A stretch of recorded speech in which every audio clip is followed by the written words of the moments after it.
দীর্ঘদিন আনঅফিসিয়াল ফোনের মার্কেট বন্ধ থাকার পর অবশেষে আগামী 22 তারিখে আনঅফিসিয়াল ফোনের মার্কেটগুলো খুলতে যাচ্ছে।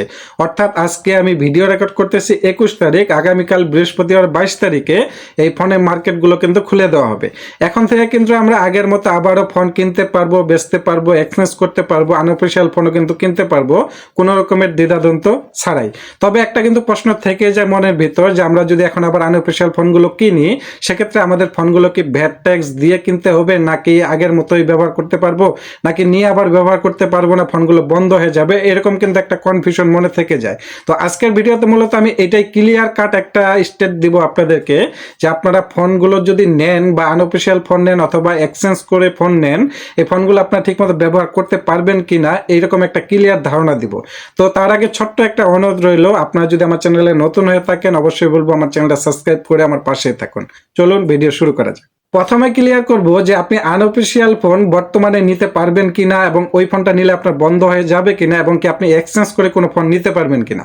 হ্যাঁ, এক কথায় যদি বলি আপনি সকল প্রকারের ফোন বর্তমান কিনতে পারবেন, এক্সচেঞ্জও করতে পারবেন এবং কি আপনি নতুন আনঅফিসিয়াল ফোনও কিনতে পারবেন। সেক্ষেত্রে আপনার ফোন কোনোভাবেই বন্ধ হবে না।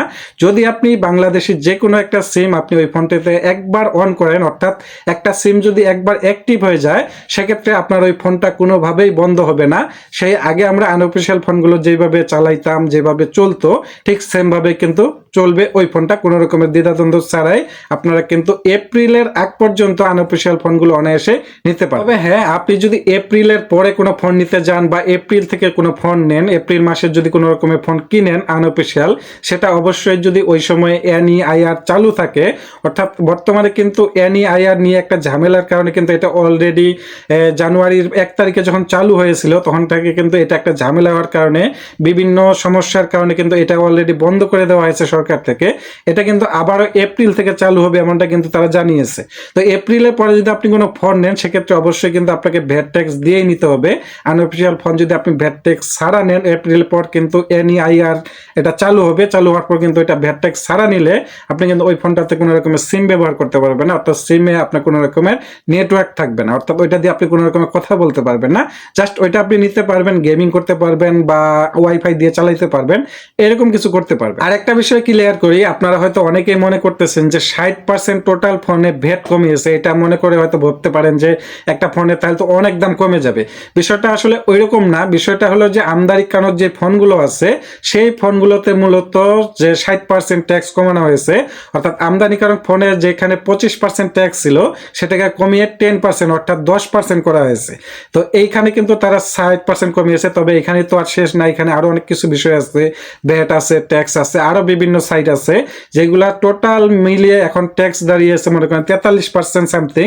তো আগে যেটা ছিল 60% বা 61% সামথিং ছিল, এটা এখন 43% সামথিং করা হয়েছে। আর বিশেষ করে দেশে যে অ্যাসেম্বল হবে ফোনগুলো, ওগুলা কিন্তু আবার ভ্যাট ট্যাক্স কমায় আনতে পারে, যেমন এটাকে 10% থেকে হয়তো 5% করতে পারে, এরকম হতে পারে। তবে আরেকটা জিনিস চিন্তা করতে হবে যে ভ্যাট ট্যাক্স যতই কমাক না কেন, তারপরও কিন্তু এই 26 সালের প্রথম বা মাঝামাঝি দিক দিয়ে কিন্তু ফোনের দাম আরো বাড়তে পারে, অফিসিয়াল হোক সেটা আনঅফিসিয়াল হোক। কারণ হইলো যে অফিসিয়াল ফোনগুলোর দাম এই জন্যই বাড়তে পারে, আপনারা কিন্তু অলরেডি জেনে গেছেন যে র্যামের যে দামটা, র্যামের দাম কিন্তু অলরেডি অনেক বেড়ে গেছে। এআই প্রযুক্তির কারণে কিন্তু বিভিন্ন র্যামের কিন্তু র্যামটা কিন্তু অনেক খরচ হচ্ছে, এবং র্যামটা খরচ হওয়ার কারণে কিন্তু মনে করেন যে র্যামের যে একটা সংকট সেটা দেখা দিচ্ছে। আর সেই কারণে কিন্তু র্যামের দাম অনেক বেড়ে গেছে অলরেডি, আপনারা পিসিতে কিন্তু রেটটা দেখতেই পারতেছেন। তো আমার মনে হয় যে র্যামের দাম যে হারে বাড়তেছে, এই 2026 সালের মাঝামাঝি গিয়ে কিন্তু ফোনের দাম আরো অনেক বেড়ে যেতে পারে।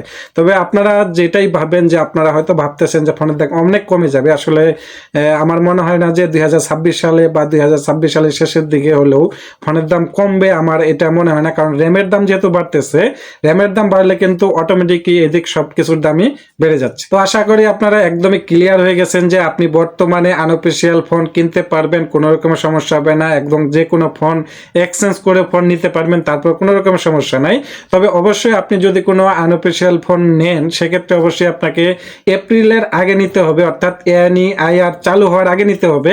এবং নেওয়ার সাথে সাথে কিন্তু অবশ্যই আপনাকে ওইটাকে একটা বাংলাদেশের যে কোনো একটা সিম অ্যাক্টিভ করতে হবে, তাহলে কিন্তু মূলত আপনার এই ফোনটা সচল থাকবে। তো আশা করি ক্লিয়ার হয়ে বুঝতে পারছেন। যদি ভিডিওটি ভালো লাগে থাকে অবশ্যই চ্যানেলটা সাবস্ক্রাইব করে আমার পাশে থাকবেন।